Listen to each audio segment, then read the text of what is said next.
Karen Mitchell stepped off the small human shuttle and onto the docking bay of Nexus Prime. The space station was huge, bigger than anything Earth had ever built. Metal walls stretched high above her head, and bright lights made everything shine. Like silver, she could hear the hum of machines and the sound of many different voices speaking in languages she did not know. She was a woman in her 50s, with gray hair pulled back in a simple style.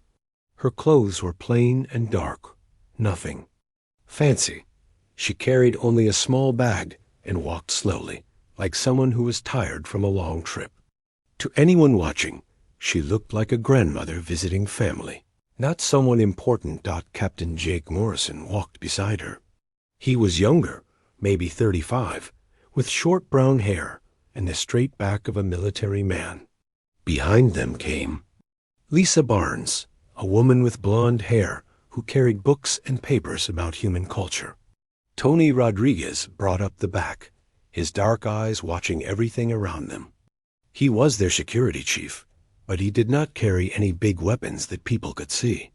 "Stay close," Jake said quietly as they walked through the busy station. "This place is bigger than 3 cities put together." Karen nodded but did not look. Worried, she watched the other beings around them with calm eyes. There were tall blue creatures with 4 arms, small green ones with big heads, some that looked like walking trees, and others that were so strange she could not even guess what they were. They walked through long hallways filled with shops and restaurants. The air smelled like spices and machine oil mixed together. Signs hung from the ceiling in dozens of different languages. Most of the other beings ignored the small human group, but some stared at them like they were looking at animals in a zoo. "The meeting room is this way," Lisa said, checking her notes. She had studied the station's layout for weeks before they came. They took a lift that moved so fast Karen's ears popped. When the doors opened, they were in a much quieter part of the station. The walls here were made of some kind of white stone that seemed to glow with its own light. The ceiling was so high it disappeared into shadows. A tall, thin being with silver skin and no hair waited for them. It wore long robes that changed color as it moved. "I am Guy Gnental," it said in perfect English, though its voice sounded like music played on metal strings. "I will take you to the meeting chamber." They followed the guide through more hallways. Karen noticed that the walls here had pictures carved into them, showing great battles and important meetings from long ago. Some showed beings she recognized from her briefings. Others were completely unknown. The representatives from the other powers are already waiting, Guide Nental said. War Commander Thakmer speaks for the Vrex Empire. Prime Analyst Zendar represents the Zephyrian Collective. Elder Velphas comes from the hegemony of Keth. They are all very EXPERIENCED. Galactic Affairs. Karen heard the warning in the guide's musical voice. These were not beings who would be easy to work with. The meeting chamber was a round room with a high dome ceiling. In the center was a large table made of black stone. The 3 alien representatives sat on one side, leaving 4 empty chairs. On the other side for the humans, War Commander Thakmer was the first thing Karen noticed. He was huge, maybe 8 feet tall, with red skin and muscles that showed even through his armor. His head was shaped like a wolf's, with sharp teeth that he showed when he smiled. That smile was not friendly. Prime Analyst Zendar looked like a person made of living crystal. Light moved through its body in patterns that probably meant something important. It had no face that Karen could see, just a smooth surface where a head should be. Elder Vilthas was the most normal-looking of the 3.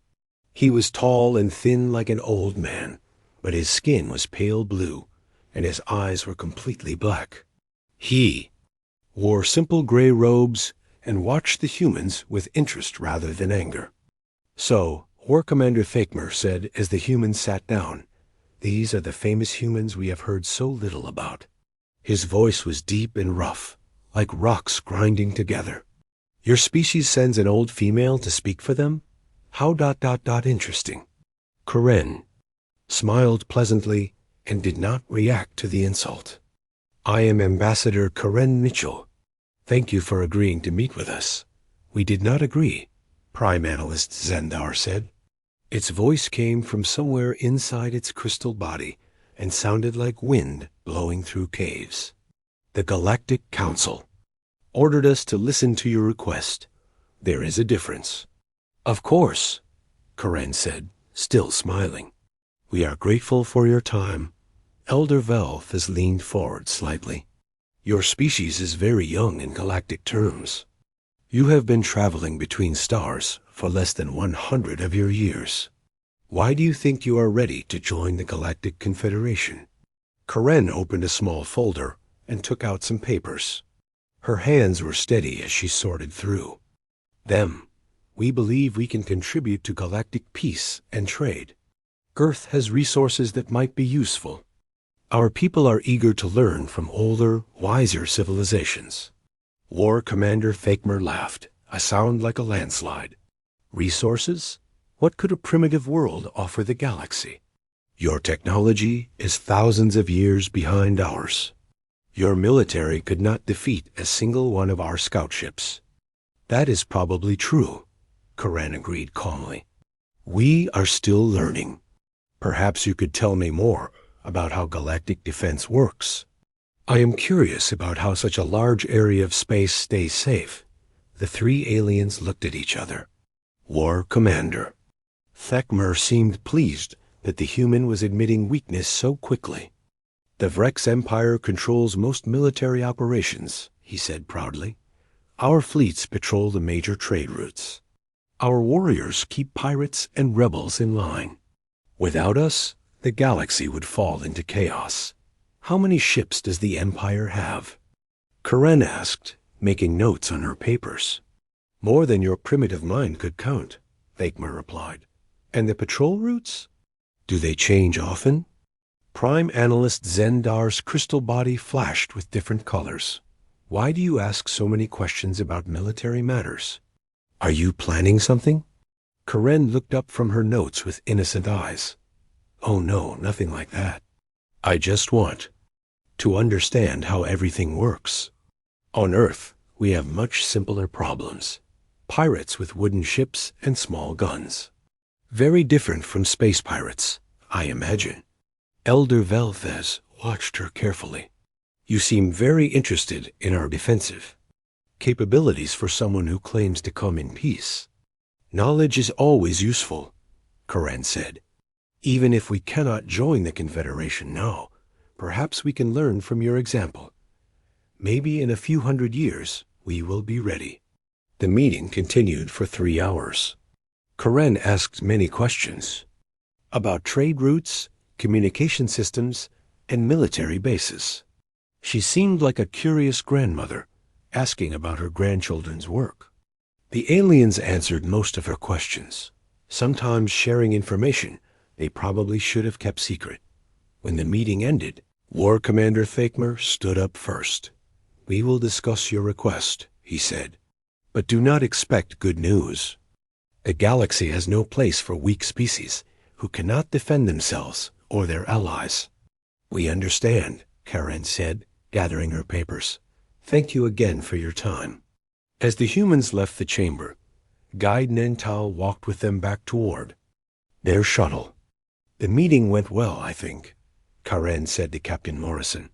Jake looked at her with confusion. Ma'am, they basically told us we're too weak and primitive to join. Karen smiled, but this time the smile was different. For just a moment, her gentle grandmother mask slipped, and something much harder showed in her eyes. Did they? She said quietly. How interesting. The next morning, alarms rang through Nexus Prime. Karen was having breakfast in the human quarters when the lights turned red and a voice spoke in many languages over the station speakers. What is happening? Lisa asked, looking worried. Tony stood up and checked his communication device. Pirate attack, he said. A Vrex supply convoy got hit about 6 hours away from here. Captain Morrison rushed into the room, his face serious. Ma'am, we need to get to the meeting chamber. The Vrex are calling an emergency session. Corinne finished her coffee slowly before standing up. Of course, Captain. We should not keep them waiting. When they reached the meeting chamber, War Commander Thekmer was already there, pacing back and forth like an angry animal. His red skin was darker than yesterday, and his wolf-like face showed all his sharp teeth. 3 cargo ships destroyed. He roared when he saw the humans enter. 50 million credits worth of supplies lost. The pirates are getting bolder. Prime Analyst Zendar's crystal body was flashing bright red patterns. This is the 4th attack. This month, it said. The trade routes are becoming too dangerous. Elder Velthes sat quietly in his chair, but his black eyes were worried. The attacks seemed to be getting more organized, more professional. War Commander Thekmer stopped pacing and turned to face the humans. The Galactic Confederation has decided on a test for your species, he said. All members must help defend the trade routes. If you want to join us, you must prove you can fight. Corinne tilted her head like a confused bird. Fight? But you said yesterday that our military was too weak to defeat even one of your scout ships. That is your problem, Thekmer snarled. Send your fleet to help patrol the Kethian trade circle. If you can help stop these pirate attacks, maybe we will consider your membership request. How many ships should we send? Corinne asked, taking out her notepad again. All of them, Prime Analyst Zendar said. The patterns in its crystal body looked like laughter. Show us this great human fleet we have heard so much about. Corinne wrote something in her notepad. Our fleet is small, she said. Only about 30 ships. And they are not very advanced compared to yours. 30 ships? War Commander Thekmer laughed, a sound like breaking rocks. The Vrex 3rd Battle Group has 300 ships. Your entire fleet is smaller than one of our patrol squadrons. Yes, our shipbuilders are still learning, Corinne agreed. But we will do our best. Where exactly should our ships patrol? Elder Velthes pulled up a star map in the center of the table. Bright dots showed the locations of planets, space stations, and trade routes. Here, he said, pointing to a section of space with many yellow lines. These are the most important trade routes in this sector. The pirates have been attacking cargo ships that travel these paths. Corinne studied the map carefully. What kind of weapons do these pirates use? Unknown, Prime Analyst Zendar admitted. The attacks happen very quickly. Most ships do not have time to send distress signals. We only find debris and empty space. And the surviving witnesses? There are very few survivors, Elder Velthes said. Those who escape report seeing strange ships that do not match any known design. The pirates seem to appear from nowhere, destroy their targets, and vanish before help arrives. Corinne made more notes. How often do your patrols check these routes? Vrex battle groups patrol every 72 hours, War Commander Thekmer said. But the pirates seem to know our schedules. They always attack between patrols. Interesting. Corinne murmured. They must have very good intelligence. The meeting continued for another hour. Corinne asked detailed questions about patrol patterns, communication frequencies, and response times. She wanted to know which planets had military bases nearby, how long it took for reinforcements to arrive, and what kinds of sensors the patrol ships used. The 3 aliens answered her questions without thinking too much about it. After all, what could one old human woman do with such information? When the meeting ended, Karen asked for permission to send a message back to Earth. I need to request our fleet to help with the patrol mission, she explained. Of course, Elder Velthes said. The communication center is on level 12. Guide Nantal will show you the way. Karen walked to the communication center with Captain Morrison and Tony Rodriguez. The room was full of advanced machines that could send messages across the galaxy in minutes instead of months. "I need to send a coded military message," Karen told the technician, a small green creature with large eyes. "Standard diplomatic code?" The technician asked. "Yes, that will be fine." Karen typed her message on a human keyboard. Captain Morrison watched over her shoulder as she wrote, "Earth Command, diplomatic mission proceeding normally. Local security situation requires fleet support, as discussed. Recommend implementing grandmother's recipe as planned. Full tactical briefing attached. Awaiting your confirmation. KM." "Grandmother's recipe?" Morrison whispered. Karen looked at him with innocent eyes. "A family tradition, Captain. Nothing important." The message was sent along with what looked like a routine diplomatic report. To anyone reading it, the attachment would seem like boring details about trade agreements and cultural exchanges. The aliens monitoring human communications saw nothing suspicious. That afternoon, Karen attended a social gathering in one of the station's many restaurants. Representatives from dozens of different species ate strange foods and talked about politics and business.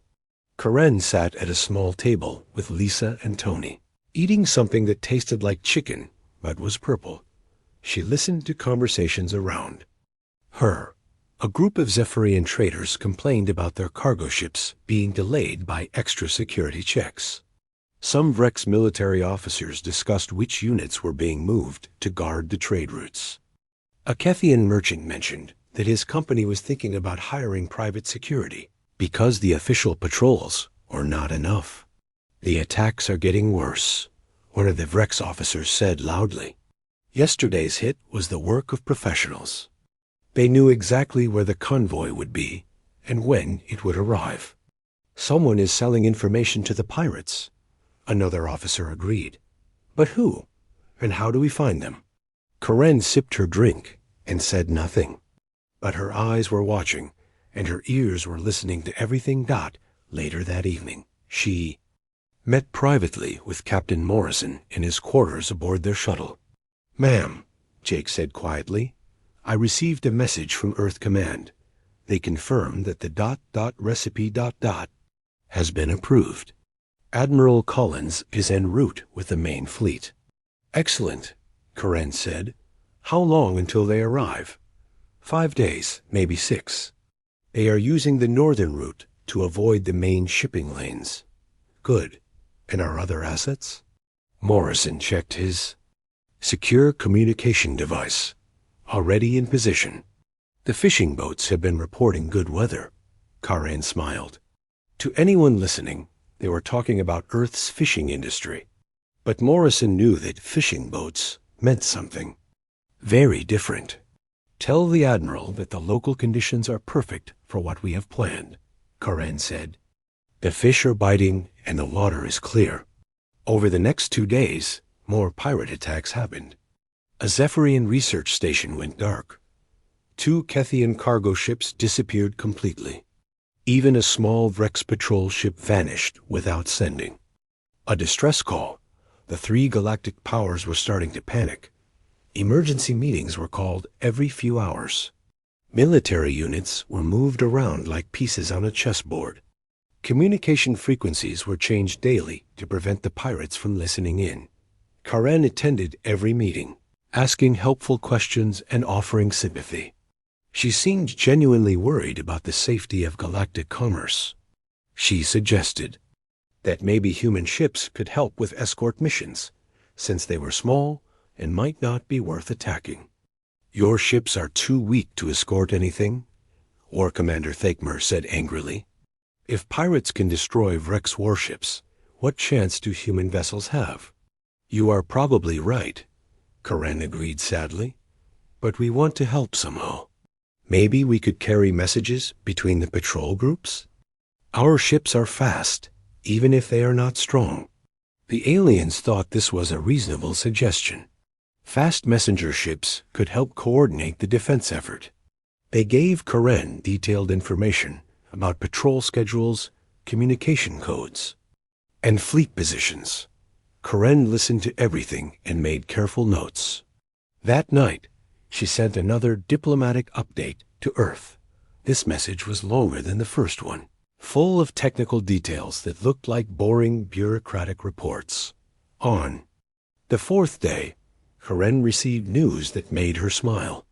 "Ma'am," Captain Morrison said privately, "the fishing fleet has arrived. Admiral Collins reports that the weather is perfect for a big catch."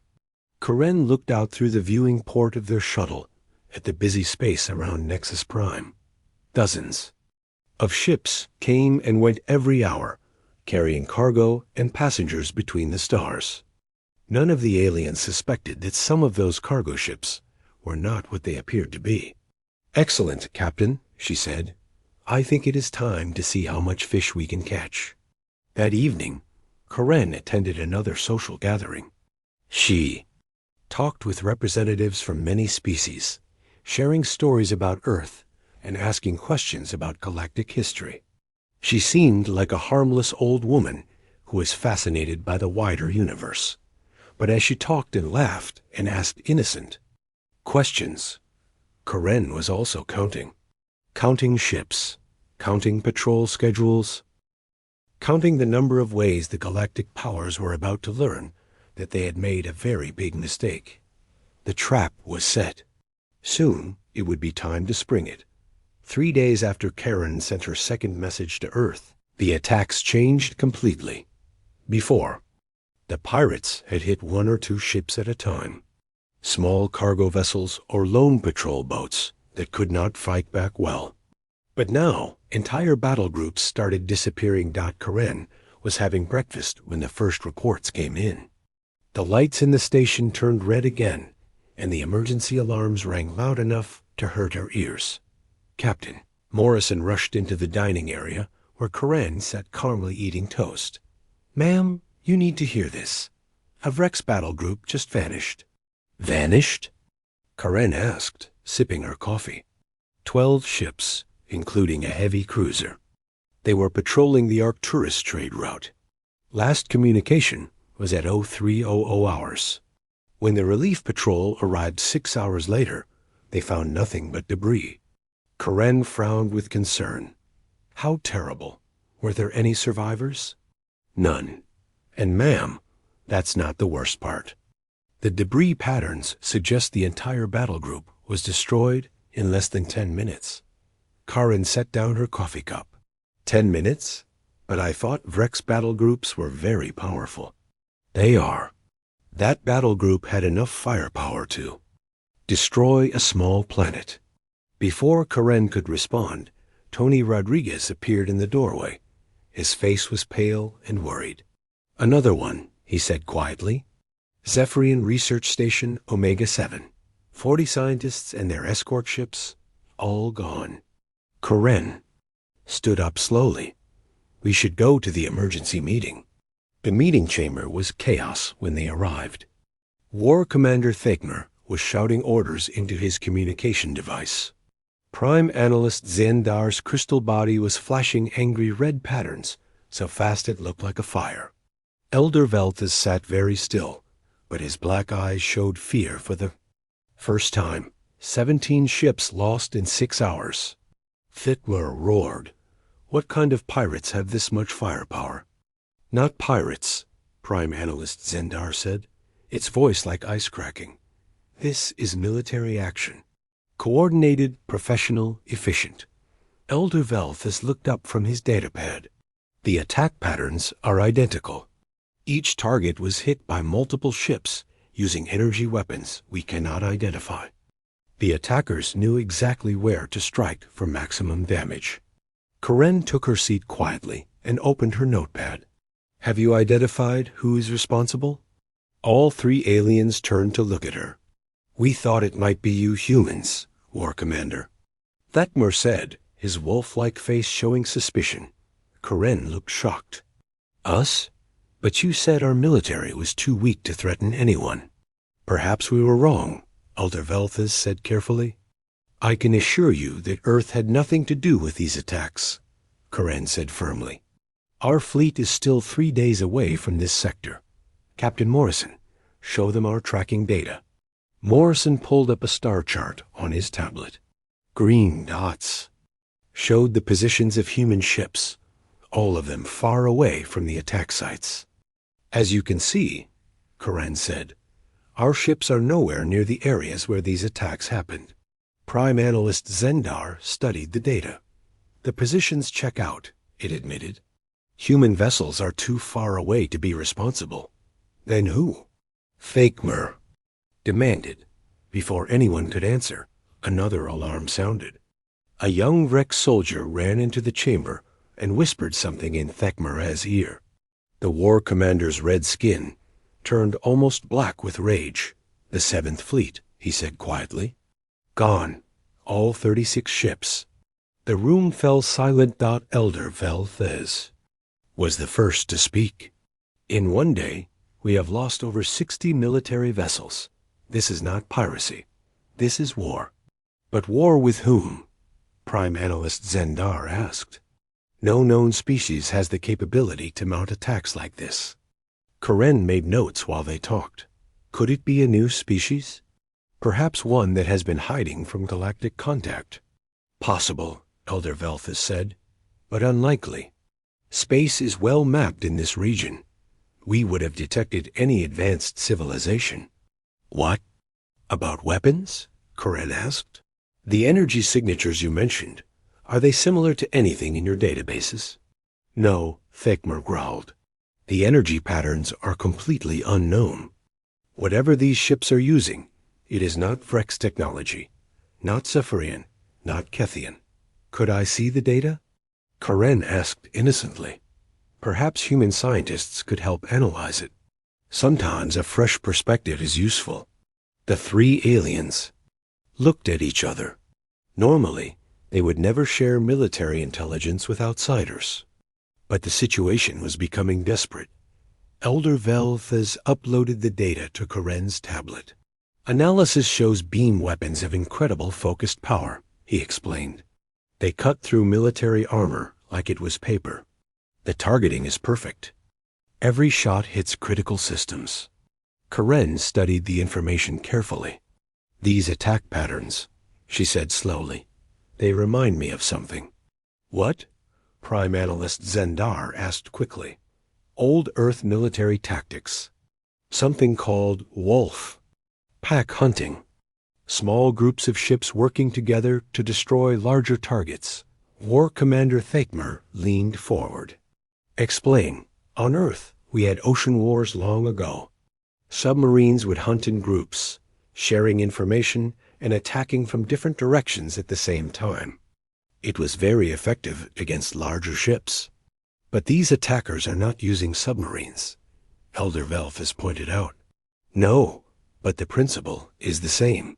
Hit fast, hit hard, disappear before the enemy can respond. The aliens considered this. It made sense with what they were seeing. If you are right, Thakmer said, then we are facing an enemy that thinks like humans. Karen looked up from her tablet with wide eyes. That is a frightening thought. Over the next 2 days, the attacks continued. Battle groups that had patrolled safely for decades were wiped out in minutes. Supply convoys with heavy escorts vanished without trace. Even fortified bases went silent, their defenders overwhelmed. By attackers who struck from nowhere, the galactic powers tried everything. They changed patrol schedules daily. They used different communication codes every few hours. They sent out scout ships in random patterns, hoping to catch the attackers. Nothing worked. Somehow, the mysterious enemy always knew where the targets would be and when they would be vulnerable. Karen attended every emergency meeting, taking careful notes and asking helpful questions. She suggested that the patrols should coordinate better. She recommended new communication protocols. She even offered to have human ships carry messages between scattered patrol groups. The aliens were grateful for her help. In their panic, they shared more and more sensitive information with the harmless human diplomat. On the morning of the 3rd day, Admiral Betty Collins arrived at Nexus. Prime Karen was in the meeting chamber when the station announced that a human fleet had just dropped out of hyperspace. Through the large viewing windows, everyone could see the small collection of human ships taking position near the station. Admiral Collins was a short woman with gray hair and calm blue eyes. She wore a simple blue uniform with few decorations. When she entered the meeting chamber, she looked more like a schoolteacher than a military commander. "Admiral Collins," Karen said, standing to greet her. "Thank you for coming so quickly." "Ambassador Mitchell," the Admiral replied with a small smile. "I came as soon as I received your message about the security situation." War Commander Thakmer studied the human admiral with disappointment. "This is your fleet commander? She looks even less dangerous than you do." Admiral Collins turned to face the large alien with calm eyes. "Appearances can be deceiving, War Commander." 30 small ships, Prime Analyst Zendar said, its crystal body showing patterns of disdain. "Against an enemy that destroyed 60 of our warships in 3 days. We will do our best," Admiral Collins said simply. Elder Velthes was more polite. "We appreciate human assistance, Admiral. But perhaps your ships should stay close to the station for safety." "Of course," Collins agreed.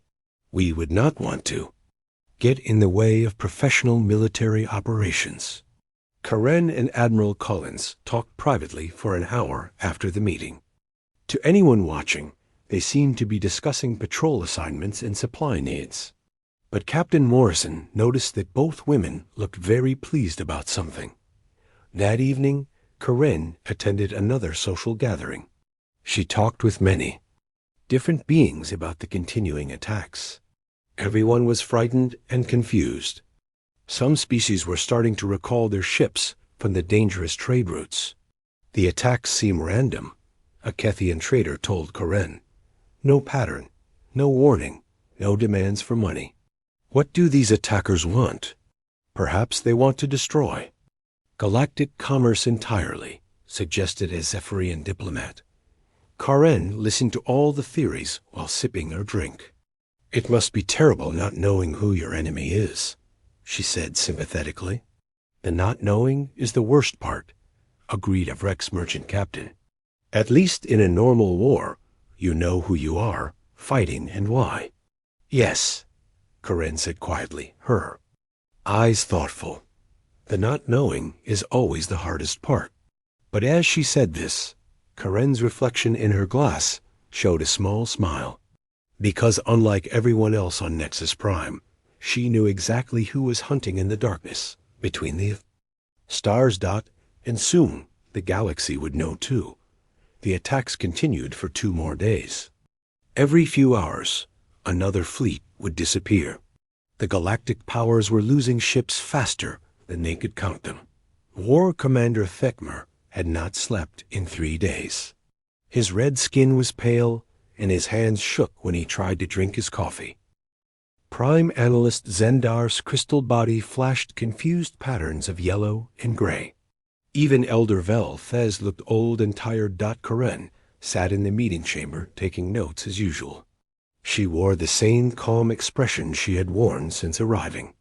At the station, while the alien representatives panicked around her, she seemed completely untroubled. 47 more ships lost last night," Thakmer said, his voice rough with exhaustion. "The 3rd Sector Fleet, the mining station guards, and 2 escort squadrons, all gone. The attacks are getting closer to major population centers." Prime Analyst Zendar added, "If this continues, we will have to evacuate entire star systems." Elder Velthes looked at the star map floating above the table. Red dots marked every attack site. There were so many red dots that the map looked like it had a disease. "We must find these attackers," he said quietly. "Our civilizations cannot survive much more of this." Karen looked up from her notes. "Have you considered that maybe the attackers do not want to be found?" "What do you mean?" Thakmer growled. "Well," Karen said slowly, "they seem very good at avoiding your patrols. They know where your ships will be before your ships know it themselves. Maybe they have been watching you for a long time. The three aliens looked at each other with worried eyes. You think we have spies among us? Prime Analyst Zindar asked. It is possible, Karen said. How else would the attackers know so much about your fleet movements? War Commander Thakmar's eyes suddenly focused on Karen with new suspicion. You have been asking many questions about our fleet movements. Karen smiled pleasantly. Of course I have. I am trying to understand the situation so humans can help. Help? Thakmar stood up, his massive frame towering over the table. What help have you provided? Your fleet of toy ships has done nothing but hide behind the station. We are doing our best, Karen said calmly. Your best is worthless. Thakmar roared. While we lose hundreds of ships, you sit here taking notes like a student in school. Captain Morrison started to stand up to defend his ambassador, but Karen held up one hand to stop him. War Commander, she said, her voice still calm, but with something new underneath it. You seem upset. Upset? Thakmar's face showed all his sharp teeth. My people are dying while you pretend to help. Maybe it is time we got some real answers from you humans.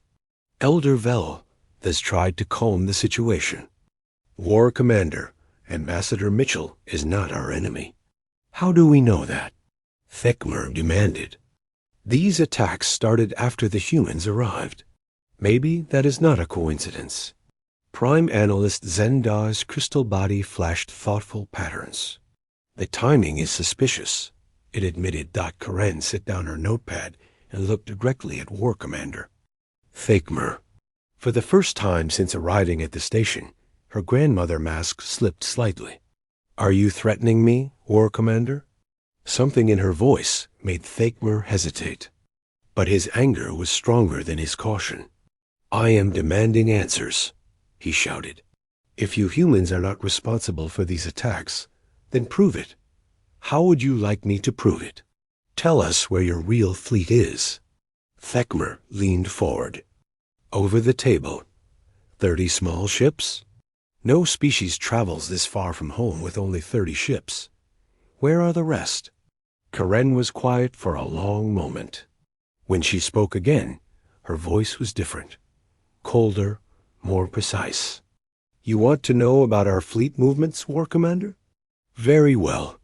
The attacks you have been experiencing follow a very specific pattern.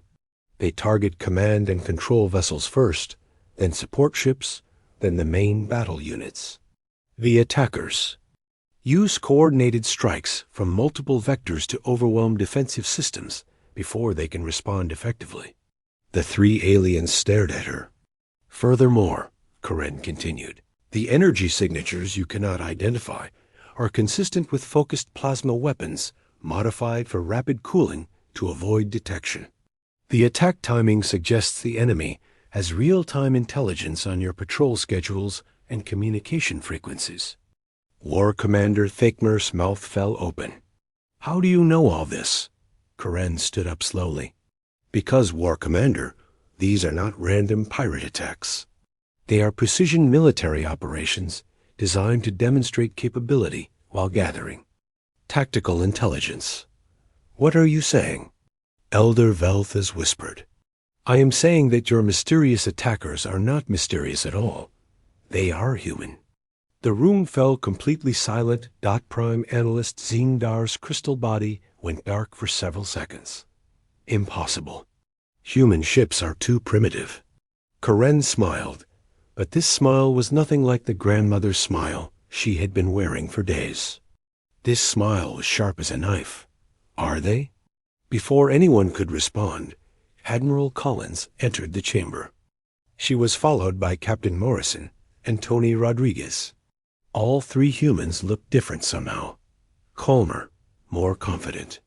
Like soldiers who had been pretending to be civilians and had just stopped pretending. Admiral, Karen said without turning. Around, I believe it is time to brief our new allies on the real situation. Admiral Collins stepped forward and placed a data pad on the table. 3 hours ago, combined human fleet units completed successful strikes against the remaining pirate bases in this sector. All hostile elements had been neutralized. War Commander Thickner looked confused. What pirate bases? We found no pirate bases. Because they were not pirates, Admiral Collins said simply. They were advance units of the human fleet conducting combat evaluation exercises. The truth hit the aliens like a physical blow. You, Elder Velthus whispered, staring at Karen.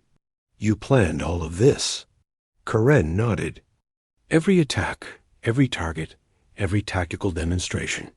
We needed to understand galactic military capabilities before revealing our own. But your ships, Prime Analyst Zendar said weakly, they are primitive, weak. The ships you saw are real, Admiral Collins explained, but they represent less than 5% of human naval capacity. The vessels that conducted the operations you witnessed are quite different. She activated the data pad. Holographic images appeared above the table, showing sleek warships unlike anything the aliens had ever seen. The ships were smaller than galactic vessels, but looked deadly in ways that made the aliens step back instinctively. These are actual human military vessels, Admiral Collins continued. Fast, stealthy, and designed for exactly the kind of operations you have been experiencing. War Commander Thickner found his voice. How many ships? In this sector? About 200, Admiral Collins said casually. The main fleet has roughly 12,000 vessels of various classes. The aliens looked like they had been hit with. Hammers. Elder Velthus turned to Karen with new understanding in his black eyes. Who are you really? Karen straightened up, and suddenly she looked nothing like a harmless diplomat. Her stance was military. Her eyes were calculating. Her voice carried the authority of someone used to command. I am Admiral Karen Mitchell, retired strategic commander of the Human Colonial Defense Forces. My former colleagues used to call me by a different name. What name? Elder Velthus asked, though he seemed afraid to hear the answer. Karen's smile became even sharper. Baba Yaga. The name meant nothing to the aliens, but the way she said it made them all take a step back. Captain Morrison cleared his throat. Mom, perhaps you should explain to our guests why that name is significant. Karen turned back to face the 3 alien representatives. During humanity's colonial expansion, there were several conflicts with aggressive neighbors. I was responsible for developing unconventional warfare tactics. My specialty was making enemy fleets ... disappear. War Commander Thickner's red skin had gone completely pale. The attacks, the way our ships vanished, that was you. The tactical planning was mine, Karen confirmed. The execution was handled by some very talented young officers under Admiral Collins' command. Prime Analyst Zendar's crystal body was flashing rapid patterns of what could only be panic. You have been studying us, learning our weaknesses. For 6 days, yes, Karen said. Every question I asked, every piece of information you shared, every patrol schedule and communication frequency. All of it helped my people understand how galactic military forces operate. Elder Velthus sank into his chair. We told you everything. We trusted you. You dismissed me, Karen corrected. There is a difference. You saw an old woman asking innocent questions and decided I was harmless. That was your first mistake. What was our second mistake? Thickmer asked weakly. Karen's smile became almost pitying, thinking that humans needed your permission to operate in galactic space. The silence in the meeting chamber stretched for a full minute. The 3 alien representatives stared at Karen as if seeing her for the first time, which, in a way, they were. Elder Velthus was the first to speak. Baba Yaga, he said slowly. I have heard this name before. Karen raised an eyebrow. Have? You? Yes, in our cultural databases. Human folklore speaks of Baba Yaga as a witch who lived in the forest. She would help some travelers and destroy others, depending on their character. An interesting comparison, Karen said. But there was something else. Elder Valthus continued, his black eyes fixed on Karen's face. Our intelligence services monitor human military communications. In the past year, there have been several references to something called the Baba Yaga Protocol. Admiral Collins stepped forward. Elder, you should not have been monitoring our communications. Just as you should not have been conducting military exercises in our space without permission. Prime Analyst Zendar said, its crystal body flashing angry patterns. Karen laughed, a sound like ice breaking. Permission? From whom? From the Galactic Confederation, War Commander Thekmer said, though his voice lacked its earlier confidence. The same confederation that refused to accept humanity as a member? Karen asked. The one that declared us too primitive and weak to deserve. A voice in galactic affairs? That was a diplomatic decision, Elder Valthus said carefully. It was a mistake, Karen corrected. But not your biggest mistake. She walked to the large viewing window that showed the space around. Nexus Prime. Dozens of ships moved in and out of the station's docking bays. But now the aliens wondered how many of those ships were really what they appeared to be. Your biggest mistake, Karen continued, was assuming that a species capable of interstellar travel would be easy to control or dismiss. War Commander Thekmer tried to regain some authority. The Confederation maintains order in this galaxy. Without our structure, there would be chaos. Your structure, Karen said without turning around, is about to change. Admiral Collins activated her datapad again. New images appeared above the table. These showed not just the human warships from before, but massive fleets of them. Hundreds of vessels in formation, their sleek hulls gleaming in starlight. These images were taken yesterday, Admiral Collins explained. Human fleets have established positions in 12 star systems along the major trade routes. They are not hiding anymore. Prime Analyst Zendar studied the images with growing alarm. Those fleets could cut off commerce between our territories. They could, Karen agreed, finally turning back to face the aliens. But that is not their primary purpose. Then what is? Elder Valthus asked. Karen walked back to the table and sat down.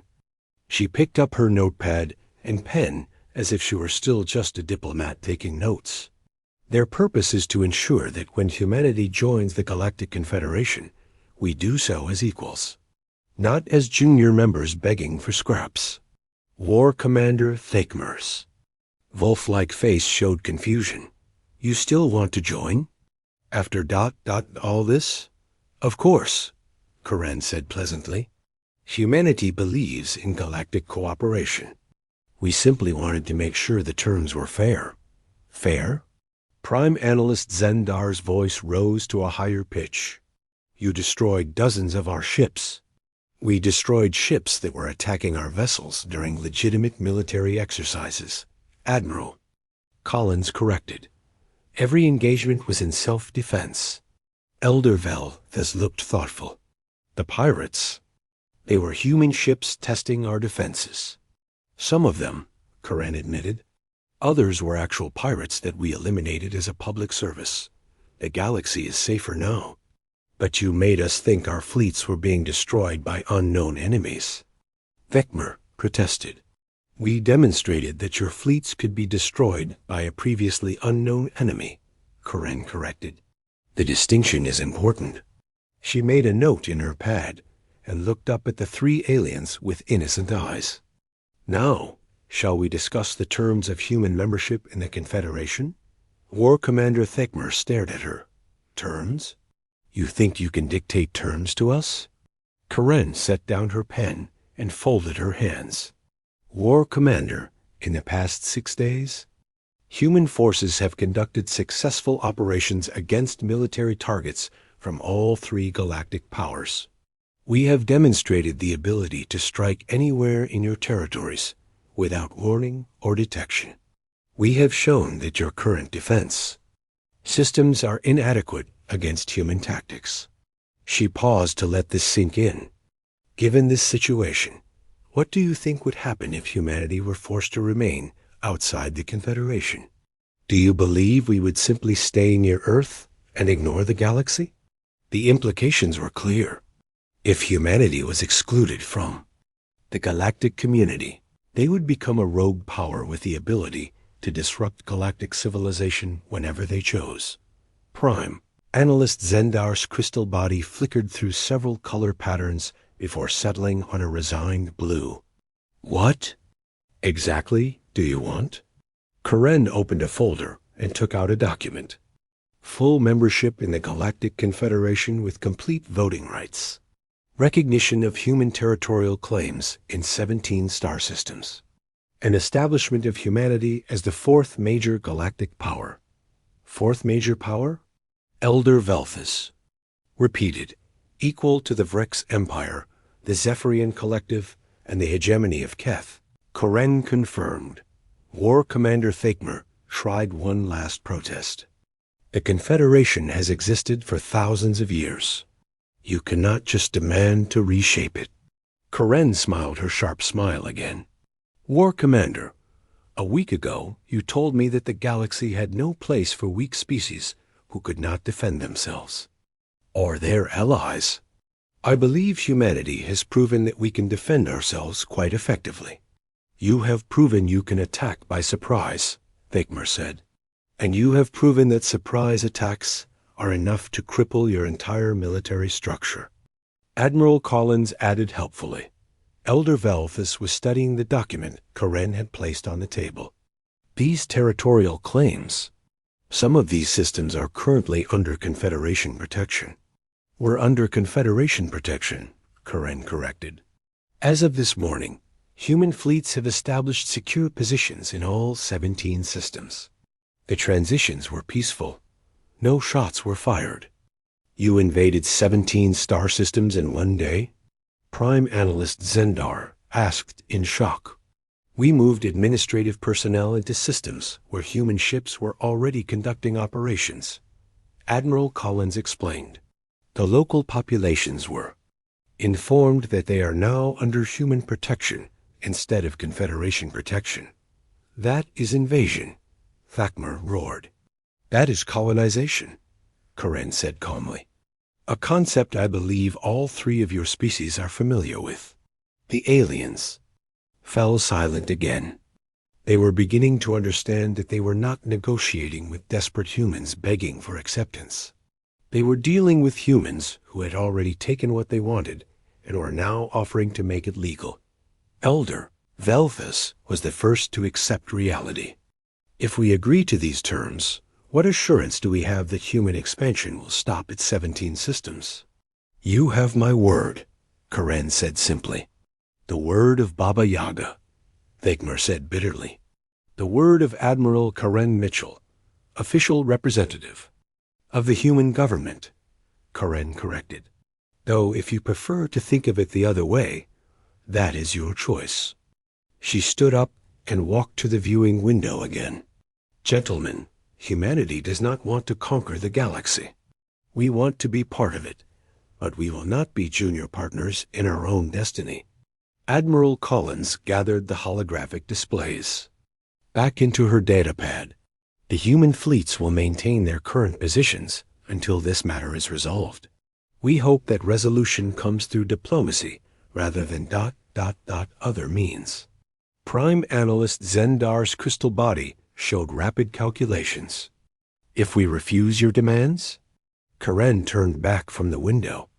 Then humanity will operate in galactic space without Confederation approval or oversight. We will establish our own trade routes, our own colonies, and our own alliances. And whenever Confederation forces interfere with human activities, they will discover what happened to your fleets over the past week. The threat was clear, but not stated directly. Humanity would become a destabilizing force that the Confederation could not control or eliminate. How long do we have to decide? Elder Velthas asked.